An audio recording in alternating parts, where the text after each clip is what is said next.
विश्वास की शक्ति। प्राचीन समय की बात है। पहाड़ों के बीच बसे एक छोटे से गांव में एक किसान रहता था जिसका नाम रामू था। रामू अपने गहरे विश्वास और भक्ति के लिए गांव में प्रसिद्ध था। वह रोज सुबह उठकर सबसे पहले भगवान की पूजा करता था और फिर अपने खेत में मेहनत से काम करता था। एक साल ऐसा सूखा पड़ा कि खेतों की फसलें, नदी नाले, कुएं, तालाब सब कुछ सूख गए। गांव के लोग निराश हो गए, डर के साए में जीने लगे। कई लोग तो भगवान से इतने नाराज हो गए कि उनका विश्वास डगमगाने लगा। लेकिन रामू तो था विश्वास का पुजारी। वह अडिग रहा। वह हमेशा कहता था, भगवान पर भरोसा रखो, वह हमें कभी भी निराश और दुखी नहीं होने देंगे। एक दिन गांव के लोग मंदिर में एकत्र हुए और भगवान से बारिश के लिए प्रार्थना भी करने लगे। तभी रामू ने कहा, हम सब बारिश के लिए प्रार्थना तो कर रहे हैं, लेकिन क्या विश्वास के साथ हमने खेतों में तैयारियां की हैं?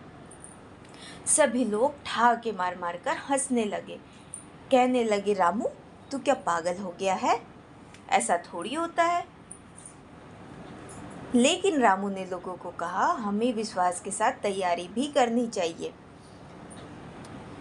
कई लोगों ने रामू की बात सुनी, कई लोगों ने नहीं सुनी। कई लोग कहने लगे, रामू आसमान तो एकदम साफ है, जमीन सूखी पड़ी हुई है और बारिश का तो कोई अनुमान ही नहीं है, और तुम कहते हो कि बारिश होगी।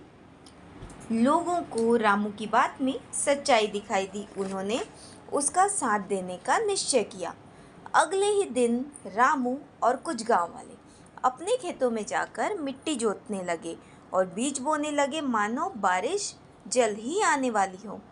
दिन के अंत तक हल्की हल्की भीनी भीनी खुशबू आने लगी, हवा चलने लगी और तो और आसमान में धीरे धीरे बादल भी छाने लगे।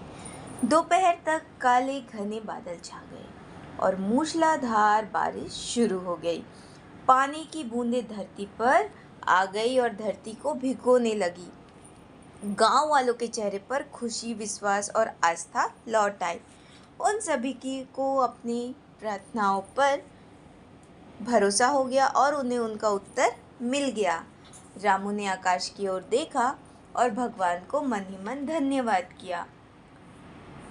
उस गांव वालों को यह बात समझ में आ गई कि विश्वास, भक्ति के साथ साथ मेहनत भी बहुत ज़रूरी होता है।